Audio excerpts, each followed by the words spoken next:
जय श्री कृष्णा। दोस्तों आप सभी को विश्वकर्मा पूजा की हार्दिक शुभकामनाएं। दोस्तों, हिंदू धर्म में मानव विकास को धार्मिक व्यवस्था के रूप में जीवन से जोड़ने के लिए विभिन्न अवतारों का विधान मिलता है।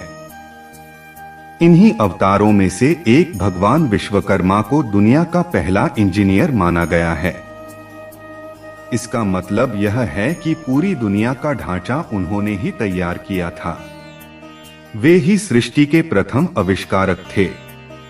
क्या आपको पता है क्यों की जाती है विश्वकर्मा पूजा और भगवान विश्वकर्मा की उत्पत्ति कैसे हुई थी? दोस्तों, चलिए जानते हैं भगवान विश्वकर्मा से जुड़ी सभी प्रश्नों को। अगर हमारी प्रस्तुति आपको अच्छी लगे तो हमारे चैनल को सब्सक्राइब जरूर कीजिएगा।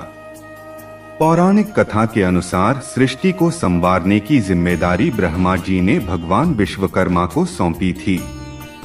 ब्रह्मा जी को अपने वंशज और भगवान विश्वकर्मा की कला पर पूर्ण विश्वास था।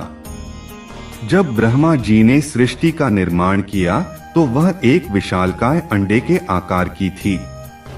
उस अंडे से ही सृष्टि की उत्पत्ति हुई। कहते हैं कि बाद में ब्रह्मा जी ने इसे शेषनाग के शीश पर रख दिया, परंतु शेषनाग के हिलने से सृष्टि को नुकसान होता था। इस बात से परेशान होकर ब्रह्मा जी ने भगवान विश्वकर्मा से इसका उपाय पूछा। तब भगवान विश्वकर्मा ने मेरु पर्वत को जल में रखवाकर सृष्टि को स्थिर कर दिया। भगवान विश्वकर्मा की निर्माण क्षमता और शिल्पकला से ब्रह्मा जी बेहद प्रभावित हुए। तभी से भगवान विश्वकर्मा को दुनिया का पहला इंजीनियर और वास्तुकार माना जाता है। इसलिए भगवान विश्वकर्मा की पूजा हर छोटी से छोटी दुकानों में भी की जाती है। विष्णु पुराण के पहले अंश में भगवान विश्वकर्मा को देवताओं का देव बढ़ी कहा गया है तथा शिल्पा अवतार के रूप में सम्मान योग्य बताया गया है। यही मान्यता अनेक कोणों में आई है, जबकि शिल्प के ग्रंथों में वह सृष्टिकर्ता भी कहेगा। धर्मशास्त्रों और ग्रंथों में विश्वकर्मा के 5 स्वरूपों और अवतारों का वर्णन है। विराट विश्वकर्मा, धर्मवंशी विश्वकर्मा, अंगिरावंशी विश्वकर्मा, सुधन व विश्वकर्मा और भिंगवंशी विश्वकर्मा। भगवान विश्वकर्मा के सबसे बड़े पुत्र मनोषी थे। इनका विवाह अंगिरा ऋषि की कन्या कंचना के साथ हुआ था।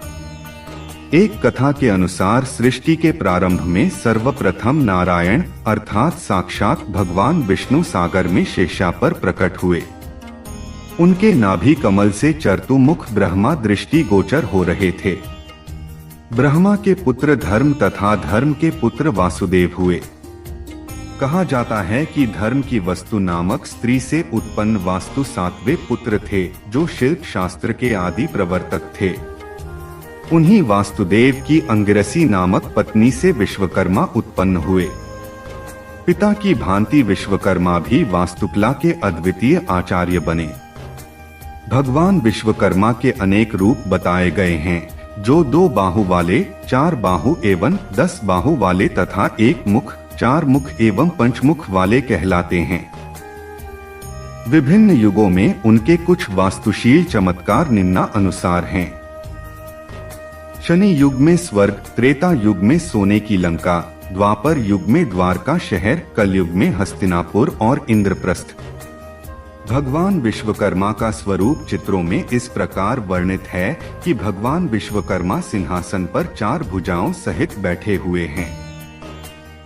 उनके एक हाथ में विश्वकर्मा पुराण और एक हाथ में पुस्तक है।